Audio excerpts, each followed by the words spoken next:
My name is Ernest and Keeling.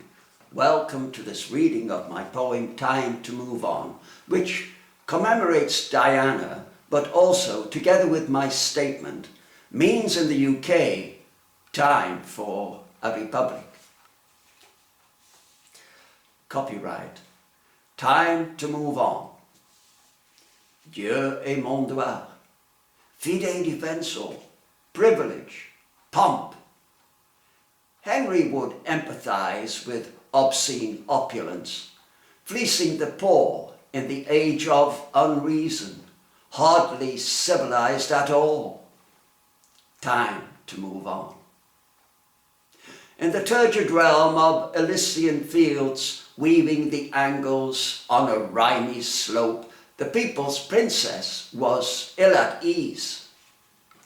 Winsome lineage, blush virgin coy, youthful, radiant, twice mother-to-be, discarded like a garment out of season. Time to move on. If one were honest, one would confess. In Henry's day, things were simplest. A persona non grata would languish in the tower, an incestuous lie. A trumped-up treason offence would dispatch a queen to a heavenly bower. Play it out with pseudo-self-righteousness as swordsman strides the scaffold, but I digress. Time to move on. The depth of affection, the well of fondness, secure her place in the nation's consciousness. Memorials, tributes, the landmine campaign defined the mother who touched the world, embraced an age child, would have been queen.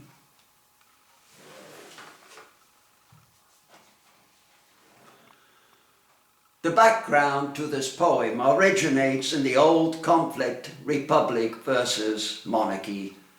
The Queen is dead, and we don't need a successor. Did you sit through the proclamation ritual of the Accession Council, reading like a page out of the Middle Ages, and like me, a British national, felt embarrassed?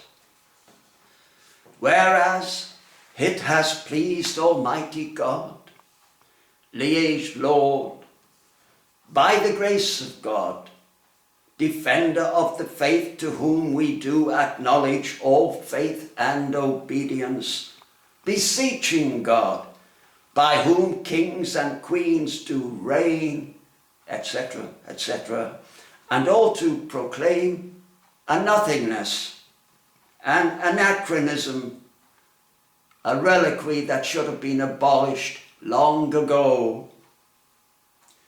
King Charles has the right to practice his Christian mythology, but regarding his late mother, if he believes in flights of angels that will sing her to her rest, would his God provide such flights for everyone? Or only his placemen and women, his kings and queens? My dear mother died in 2014. She was much more than a queen to me.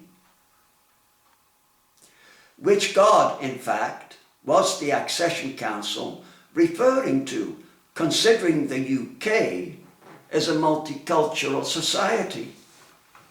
Who are these privy councillors and adjuncts who have had or have their hands on the reins of power, all confirming each other in their ridiculous beliefs? We know there were 6 previous prime ministers, including Blair. When the war criminal of Iraq can weasel his way through the door, we know something is rotten in the state of Denmark, a state governed by Eton stinkers, Bullingdon twits, dinosaurs and fossils from the medieval age. In the modern age of scientific discovery and proven evolution, one may ask why grown-up educated people believe in such fairy tales and why all progeny of the monarchy are brainwashed into them. Public funding should be better spent. On 12 September, before both Houses of Parliament, having referred to the example of selfless duty of his mother, King Charles affirmed, "which with God's help and your counsel I am resolved faithfully to follow." Should there arise a conflict between these two powers, one is bound to ask which path the king would follow. This apart, the ritual and regalia of constant processions, the endless pageant, opulence and expense are oppressive. How much the service at St. Giles, all gilded social scroungers present, all fabulously wealthy, the state funeral at the Abbey, the coronation and investiture ceremony for the new Prince of Wales, assuming the people of Wales consent, all at a time when ordinary folk can't afford their energy bills. Also, to those tearful for her passing, I don't think Queen Elizabeth shed many tears for the slaughter and torture Her Majesty's government was responsible for when suppressing the Mau Mau uprising in Kenya during the early years of her colonial rule. Did she even raise an eyebrow? You won't hear much of that on the sycophantic BBC. This alone exposes all the hypocrisy of pomp parades and Christian mythology surrounding the state funeral. This poem and statement are my contribution to the debate to bring the UK into the 21st century by, inter alia, achieving a republic. Although there may be no appetite for such radical constitutional change in the present British mindset, we need the debate nevertheless. Also, when constitutional monarchies behave badly, it's a sign change is needed. In this case, a sensitive young mother, the people's princess, loved by the world, was rejected by a stuffy, antiquated institution. Their notions of class made them incapable of sympathy regarding Diana's more humble educational background and incapable of empathy towards her bulimia, of which she said, "It was a symptom of what was going on in my marriage. I was crying for help. It was my escape mechanism." This haughty family displayed ignorance and aversion about dealing with this issue, which wasn't the real issue, but Charles's rejection of Diana in favour of a married woman. Out of selfishness, these fossils of a bygone age, flirty Charles, flirty Camilla, and the late Queen, destroyed Diana, soma and soul, long before the tragic accident in the tunnel. In her panorama appearance, her pain was palpable. Had the Queen put nation before son, before matters got out of hand, she would have told him to return to his wife, that she would never grant a divorce. this would have been the end of the matter. But although Diana was the virgin princess fit to bed to provide heirs for her pompous husband, whom we must now call king, she was too intellectually inferior as a partner. Or was she just more adored by the nation? She certainly received more press coverage. No matter. She was the people's princess and would have been the people's queen. The late queen made plain at her platinum jubilee that Camilla should be known as queen consort. Thus, the creeping acceptance of Camilla is finally sealed after the obligatory decent lapse of time calculated by the Queen to create sufficient vagueness in the public mind regarding all the nastiness they subjected Diana to. Even at the time of Panorama, the Queen could still have saved the marriage if she had wanted to.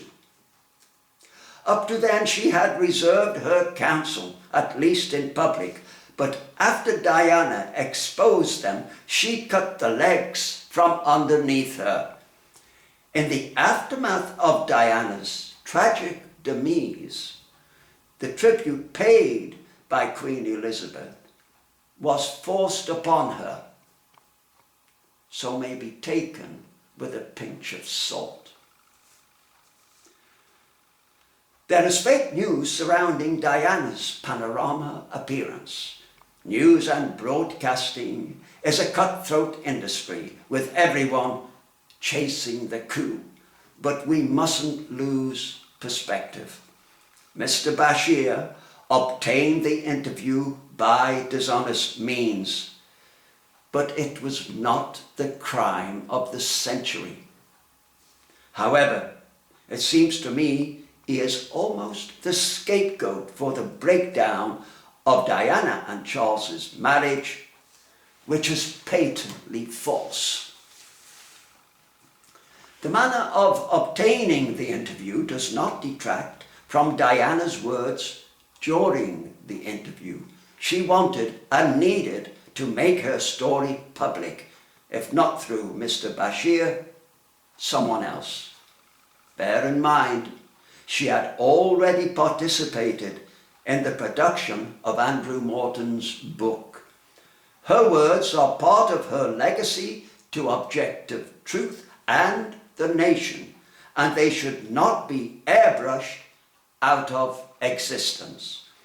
Let us remind ourselves of Diana's own words in a letter to the BBC dated 22 December 1995.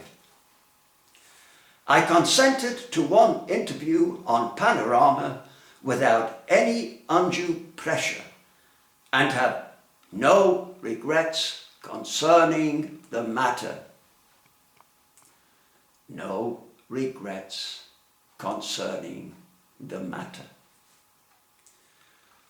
William and Harry suffered a traumatic loss losing their mother, but William, the boy who didn't want to walk behind the coffin, does her a great disservice in attempting to efface her words by requiring the BBC never to broadcast the interview again. This neglects truth to the benefit of his father, for whom his mother was persona non grata.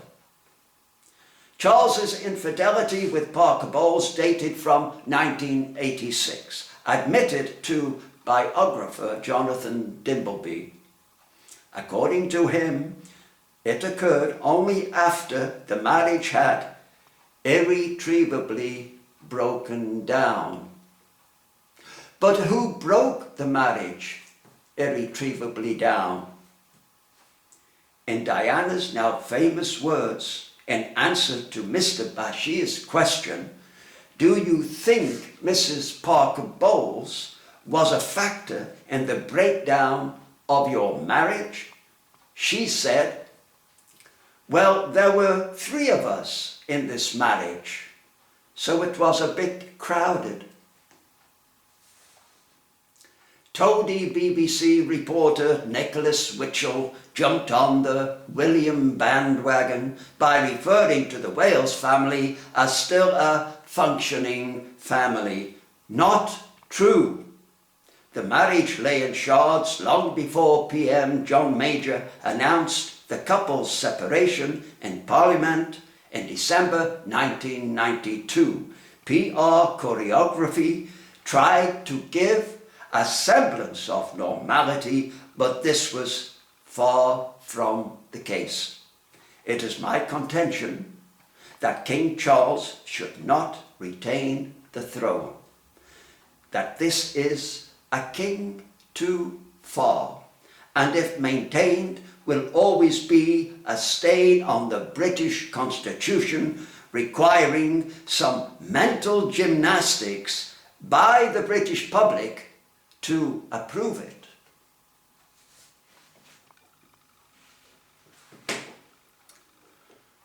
Thank you for your attention.